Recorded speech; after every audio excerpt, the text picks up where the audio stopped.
بسم اللہ الرحمن الرحیم۔ فرعون تاریخ میں وہ ظالم بادشاہ گزرا ہے جس نے خدائی دعویٰ کیا تھا، جس کے ظلم کی داستانوں سے تاریخ کے اوراق بھرے پڑے ہیں۔ بنی اسرائیل کو غلام بنا کر ان پر بڑے ظلم ڈھائے تھے۔ اپنی باندی اور اپنی بیوی حضرت آسیہ رضی اللہ تعالی عنہا پر ظلم کے پہاڑ توڑ کر ان کو شہید کر ڈالا تھا۔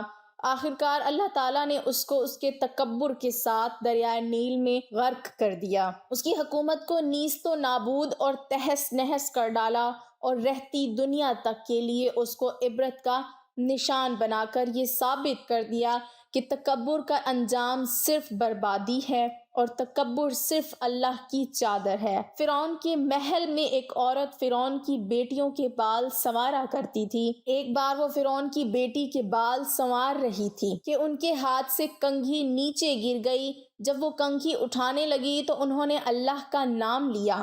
جب اس باندھی نے اللہ رب العزت کا نام لیا تو فرعون کی بیٹی سمجھ گئی کہ یہ تو میرے والد کو معبود نہیں مانتی بلکہ حضرت موسیٰ علیہ السلام کے اللہ پر ایمان رکھتی ہے۔ چنانچہ اس لڑکی سے پوچھا کہ کیا تم میرے والد کو خدا نہیں مانتی ہو؟ انہوں نے کہا کہ ہرگز نہیں، میرا خدا تو وہ ہے جو حضرت موسیٰ علیہ السلام کا پروردگار ہے۔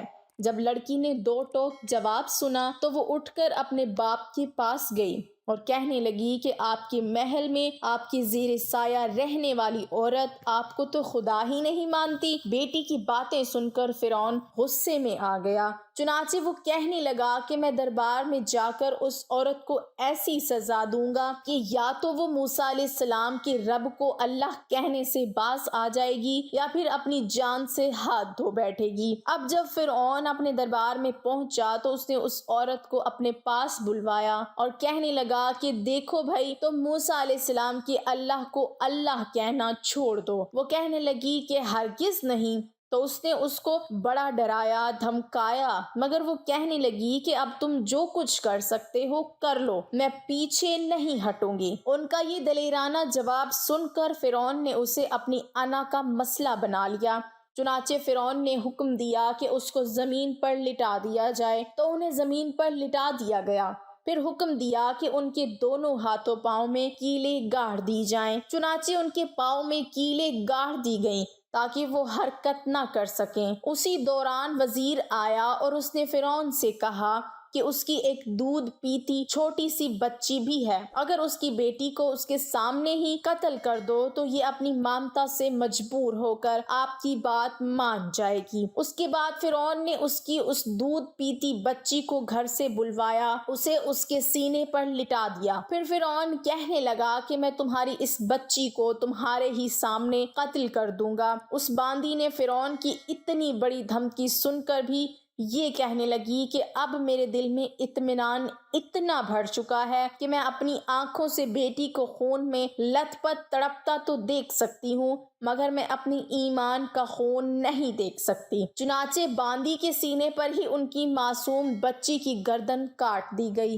جب وہ بچی ٹھنڈی ہو گئی تو فرعون کہنے لگا کہ اب ہم تمہیں قتل کر دیں گے۔ تو وہ کہنے لگی تو جو مرضی چاہے کر لے، میں پیچھے نہیں ہٹوں گی۔ بالآخر اس ظالم نے ان کو بھی شہید کر دیا۔ اس کے بعد فرعون جب حضرت مشطہ کو شہید کروا کر اپنے گھر پہنچا تو اپنی بیوی حضرت آسیہ رضی اللہ تعالی عنہا سے کہنے لگا کہ آج یہ واقعہ پیش آیا ہے کہ میں نے ایک عورت کو عبرتناک سزا دی ہے۔ اس کی بیوی نے اسے کہا، ارے تیرا ناس ہو، تو نے ایک معصوم بچی کی جان بھی لی اور ایک بے گناہ عورت کا قتل لاحق کیا۔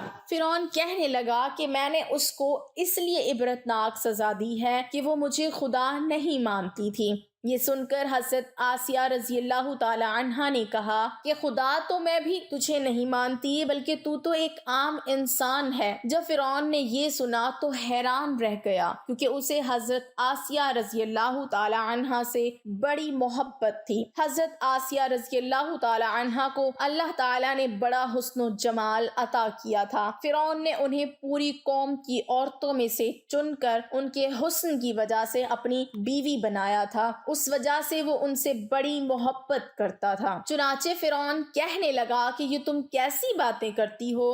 وہ کہنے لگی کہ میں بالکل ٹھیک کہہ رہی ہوں کہ تو جھوٹا ہے، پروردگار تو وہی ہے جس کا پیغام لے کر حضرت موسیٰ علیہ السلام تشریف لائے ہیں۔ فرعون نے یہ بات سنی تو اسے بہت غصہ آیا، لہٰذا کہنے لگا کہ میں تمہارا بھی وہی حشر کراؤں گا جو میں نے مشتاہ کا کروایا ہے۔ وہ کہنے لگی تو جو چاہتا ہے کر لے، میرے ساتھ میرا پروردگار ہے۔ اب میں نے یہ فیصلہ کر لیا ہے کہ میں اپنے پروردگار کو بھی کبھی نہیں چھوڑ سکتی، البتہ تیری ہر چیز کو لات مار سکتی ہوں۔ جب اس نے یہ باتیں سنی تو وہ پھر دربار آیا اور اس نے پھر سے لوگوں کو جمع کیا اور کہنے لگا کہ دیکھو یہ کتنی بڑی سازش ہو گئی ہے، موسیٰ علیہ السلام نے میری بیوی کو بھی بہکا لیا ہے۔ آج میں اس عورت کو یا تو مار ڈالوں گا یا پھر وہ اپنی بات سے ہٹ جائے گی۔ چنانچہ اس نے حضرت آسیہ رضی اللہ تعالی عنہا کو گرفتار کروا لیا۔ ایک وقت تھا کہ وہ ملکہ تھی اور ان کے اشارے پر نوکر چاکر بھاگ بھاگ کر کام کیا کرتے تھے۔ لوگ احترام کی وجہ سے ان کی طرف آنکھ اٹھا کر بھی نہیں دیکھتے تھے، اور آج وہ فرعون کے دربار میں ملزم بن کر کھڑی ہیں صرف اللہ کی محبت میں۔ پھر فرعون حضرت آسیہ رضی اللہ تعالی عنہا سے کہنے لگا کہ تو اتنے عالی شان محل میں رہتی ہے، اتنی نعمتوں میں پلی ہے، اور میں نے تجھے اپنی محبوبہ بنایا، لیکن میں سب کچھ تجھ سے چھین لوں گا۔ بہتر یہ ہے کہ تو اب بھی باز آ جا اور مجھے خدا مان لے۔ حضرت آسیہ رضی اللہ تعالی عنہا کہنے لگی کہ میں نے اب ایمان قبول کر لیا ہے، اس لیے میں اپنی بات سے پیچھے نہیں ہٹ سکتی۔ چنانچہ فرعون نے فیصلہ کر لیا کہ میں اسے بھی سزا دوں گا۔ اس کے بعد فرعون نے سب سے پہلے سزا کے طور پر انہیں رسوا کرنے کا فیصلہ کیا۔ چنانچہ اس نے کہا کہ سب سے پہلے اس عورت کے جسم سے لباس اتار دیا جائے۔ اب سوچنے کی بات یہ ہے کہ کسی مرد کو کہا جائے کہ تجھے لوگوں کے درمیان بے لباس کر دیں گے تو اس کو کیسی شرم آتی ہے۔ وہ چاہتا ہے کہ زمین پھٹ جائے اور اس میں سما جاؤں، اور عورت کے اندر تو اللہ تعالیٰ نے شرم اور حیا زیادہ رکھی ہوتی ہے۔ فرعون نے ان کے جسم سے لباس اتروا دیا اور وہ کیسی صورتحال کا شکار ہوئی۔ ایک طرف ایمان ہے اور دوسری طرف امتحان ہے، لیکن وہ ڈٹی رہی۔ فرعون نے کہا اچھا اگر اب بھی نہیں مانتی تو میں تجھے اس طرح کا عذاب دوں گا۔ چنانچہ فرعون نے کہا کہ اس کا منہ میرے محل کی طرف کر کے لٹا دو تاکہ آخری وقت بھی نگاہیں اس کی میرے محل پر لگی رہیں اور اس کے ذہن میں یہ بات رہے کہ ان نعمتوں کو ٹھکرا کر ذلیل اور خوار ہو کر مر رہی ہوں۔ لہٰذا انہیں فرعون کے حکم کے مطابق لٹا دیا گیا۔ ان کے ہاتھوں اور پیروں میں لوہے کی کیلیں گاڑ دی گئیں تاکہ وہ ہل نہ سکیں۔ اس کے بعد فرعون نے لوگوں کو بلا کر کہا اس کے جسم سے کھال اتار دو۔ اس ظالم نے زندہ کے جسم سے کھال اتروا دی، وہ بھی عورت نازک بدن، مگر وہ اس کو برداشت کرتی رہیں۔ انہیں اللہ کے نام پر تکلیف دی جا رہی تھی، اس طرح ان کے جسم سے کھال کو الگ کر دیا گیا۔ اللہ کی شان دیکھیں کہ وہ ابھی بھی زندہ تھیں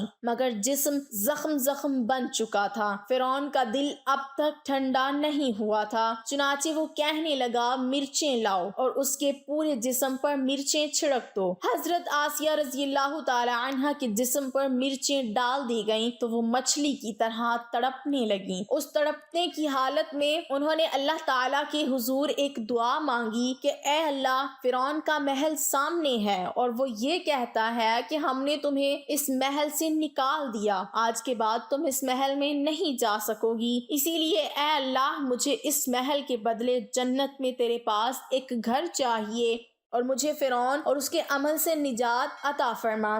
اللہ تعالیٰ نے اسی حال میں ان کو شہادت کے مرتبے پر فائز فرمایا اور جنت میں حضور اکرم صلی اللہ علیہ وسلم کی زوجہ محترمہ بنا دیا۔